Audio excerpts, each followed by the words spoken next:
વિશ્વ નેતા અને યશસ્વી વડાપ્રધાન શ્રી નરેન્દ્રભાઈ મોદી સાહેબના નેતૃત્વમાં ભારત વિકસિત રાષ્ટ્ર બનવા તરફ આગેકૂચ કરી રહ્યું છે.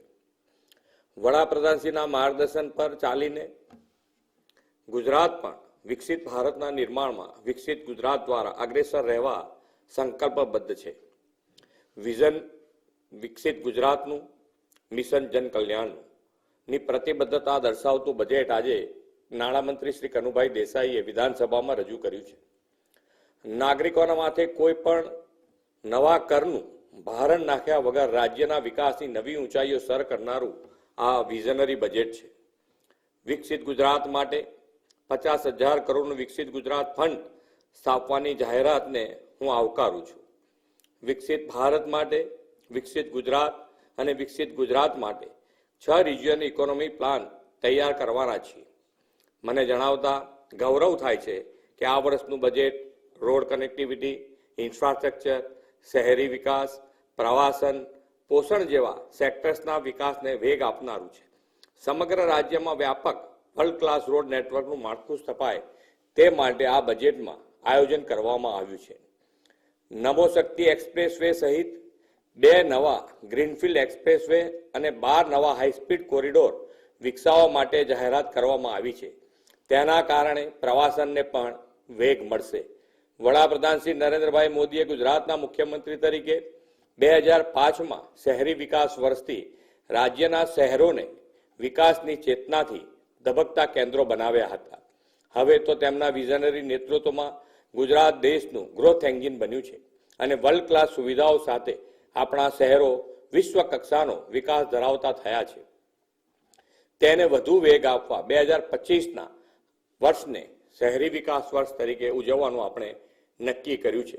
આ માટે સમગ્રતાએ શહેરી વિકાસના બજેટમાં 40%નો વધારો કરીને વધુ 31,000 કરોડ ફાળવ્યા છે.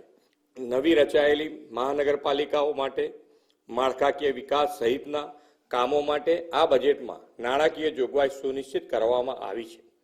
વડાપ્રધાનશ્રીએ વરસાદી પાણીના ટીપે ટીપાનો ઉપયોગ અને સંગ્રહ માટેનું આહ્વાન કરેલું છે.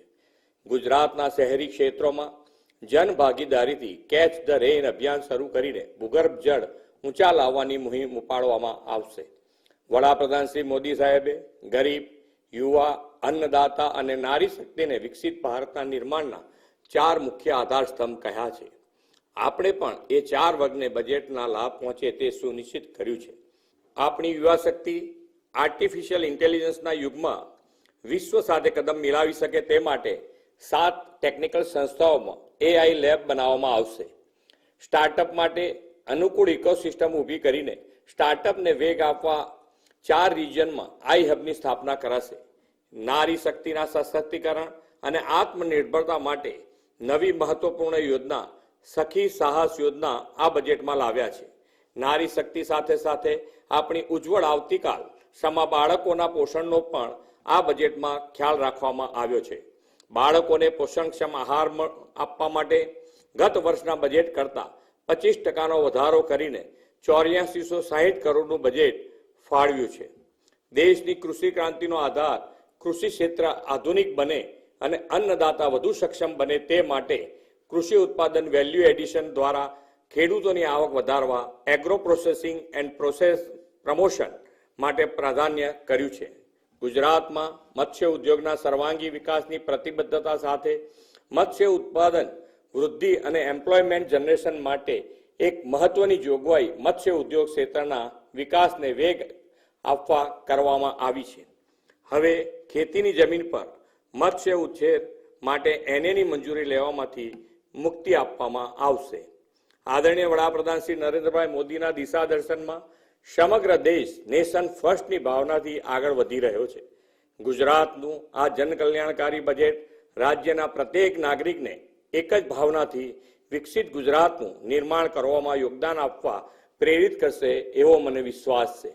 ગુજરાતની પ્રગતિને વધુ તેજ બનાવનારું અને વિકાસની ધારાથી કોઈ વર્ગ બાકાત ન રહી જાય તેવું સર્વસ્પર્શી બજેટ આપવા માટે નાણામંત્રી શ્રી અને તેમની સમગ્ર ટીમને અભિનંદન આપું છું.